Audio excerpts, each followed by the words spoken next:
नमस्कार मित्रों, RVIS PCS classes में आप सभी का हार्दिक स्वागत है।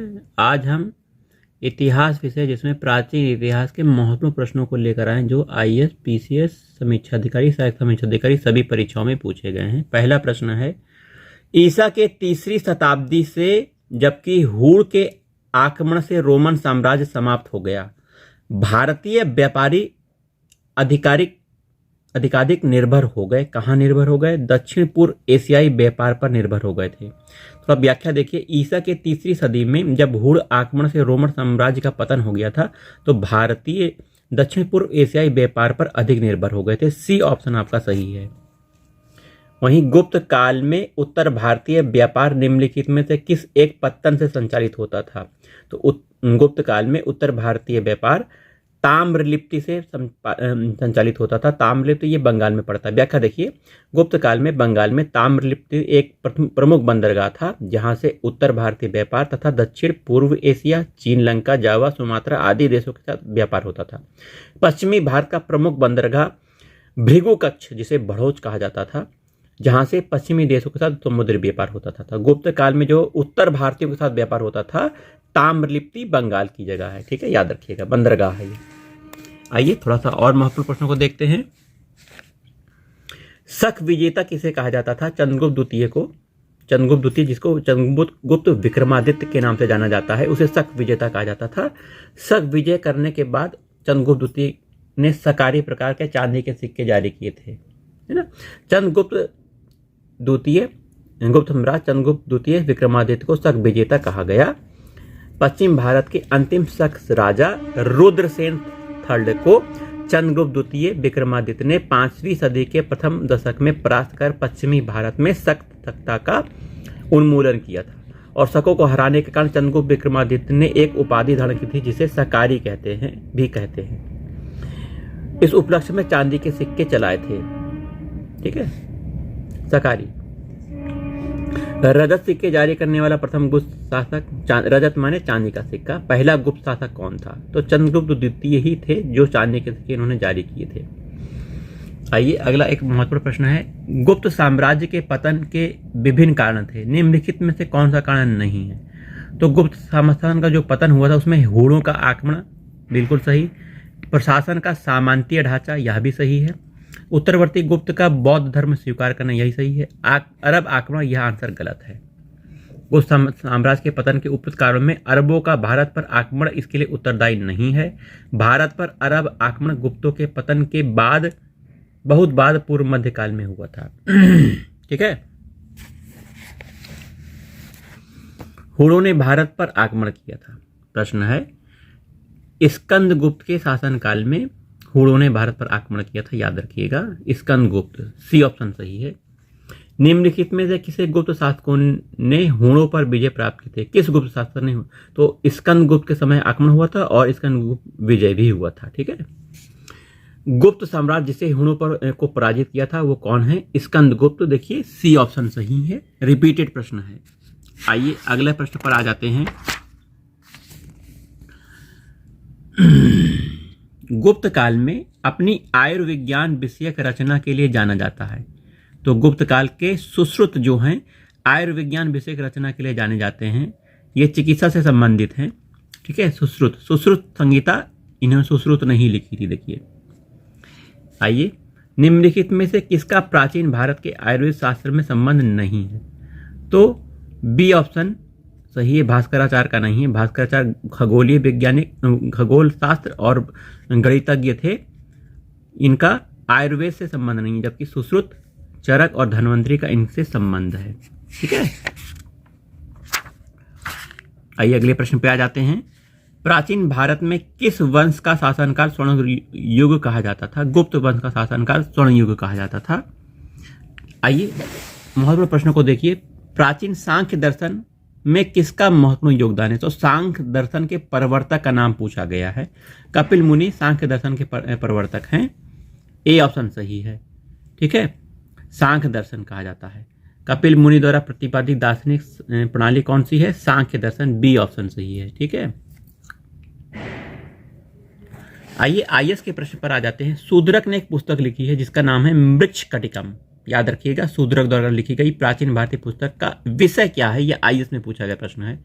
एक धनी व्यापारी और एक गणिका की पुत्री की प्रेम गाथा, लव स्टोरी है ये। एक धनी व्यापारी और गणिका की लव स्टोरी, पढ़ लीजिए, थोड़ा सा लव स्टोरी पढ़नी चाहिए। शूद्रकृत मृच्छकटिकम नामक रचना से गुप्तकालीन शासन व्यवस्था, नगर जीवन के विषय में रोचक जानकारी मिलती है। इससे तत्कालीन समाज में होने वाले परिवर्तनों पर प्रकाश भी पड़ता है।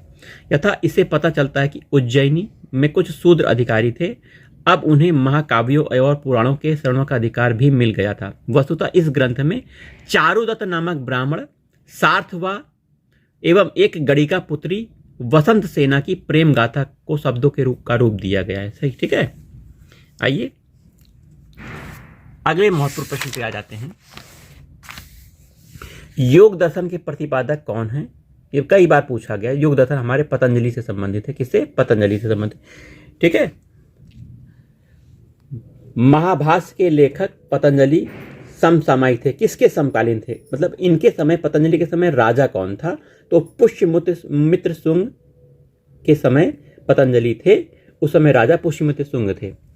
आइए, नव्य न्याय संप्रदाय स्कूल के संस्थापक कौन थे? पीसीएस का प्रश्न 95 का। नव्य न्याय संप्रदाय स्कूल के संस्थापक गंगेश थे, ठीक है, गंगेश, याद रखिएगा, ये इंपॉर्टेंट प्रश्न है।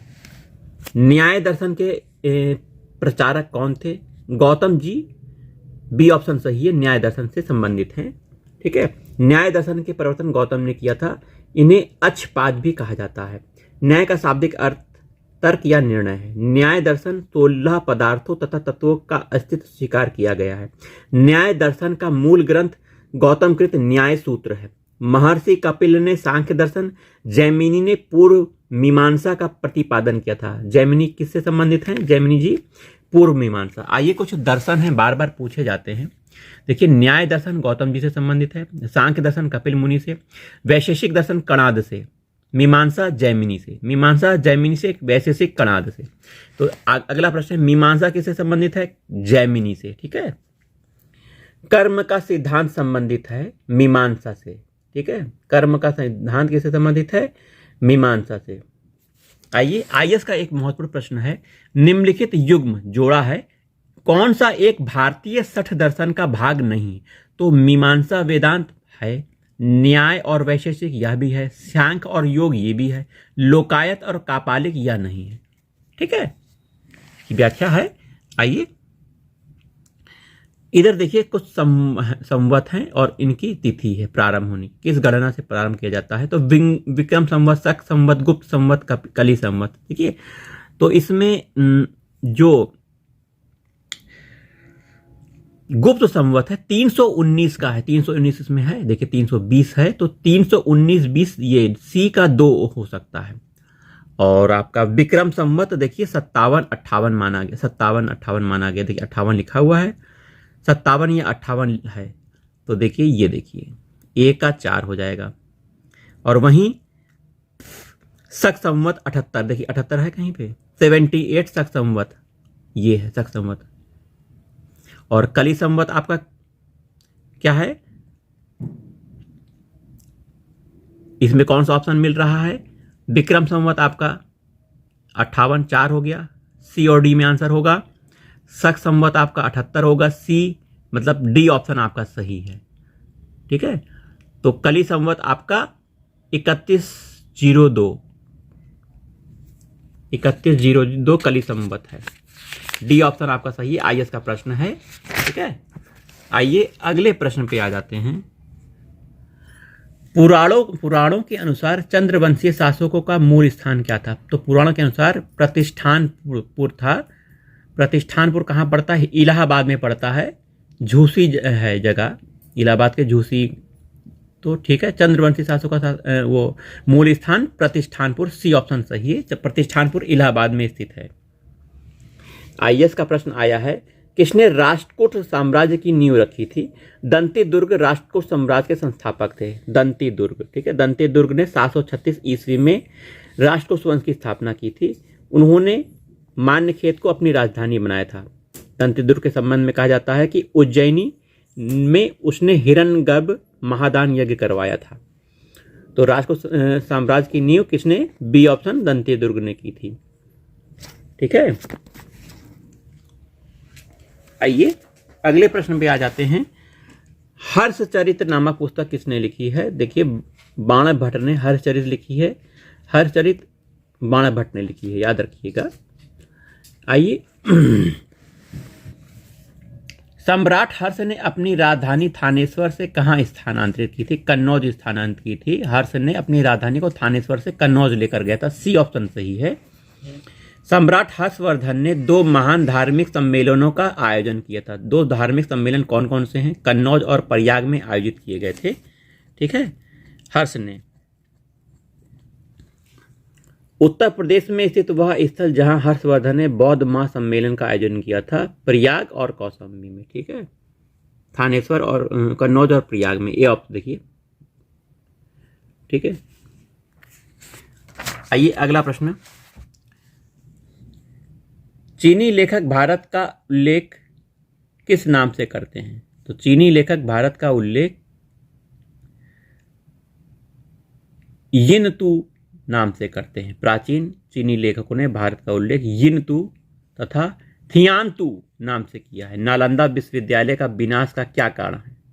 किसके कारण विनाश हुआ? तो मुसलमानों के कारण हुआ था। नालंदा विश्वविद्यालय बख्तियार काकी के अधीन तुर्क मुसलमान आक्रमणकारियों द्वारा 1193 में नष्ट कर दिया गया था और यह भारत में बौद्ध मत के पतन के लिए अंतिम प्रहार के रूप में देखा गया। भारत में सबसे प्राचीन विहार नालंदा विश्वविद्यालय है। ठीक है, नालंदा सबसे प्राचीन विहार है।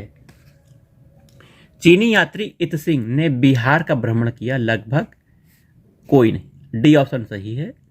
इत सिंह 671-72 में जब वह युवक था, अपने 31 बौद्ध सहयोगियों के साथ बौद्ध धर्म के अवशेषों को देखने की इच्छा से पाश्चात्य विश्व भ्रमण करने का निश्चय किया। बाद में उसके साथियों ने उसका साथ छोड़ दिया। अकेले कैंटन नगर से जहाज में बैठकर भारत यात्रा चल पड़ा। वह दक्षिण के समुद्री मार्ग से होकर भारत आया और 693-94 लगभग सुमात्रा होता हुआ वह चीन वापस लौट गया। चीनी यात्री हुएनसांग ने किस विद्यालय में अध्ययन किया था? तो नालंदा विश्वविद्यालय में हुएनसांग ने अध्ययन किया था। ठीक है, हर्षवर्धन के काल में चीनी यात्री हुएनसांग आया था भारत। कवि बाण भट्ट निवासी थे कहाँ के?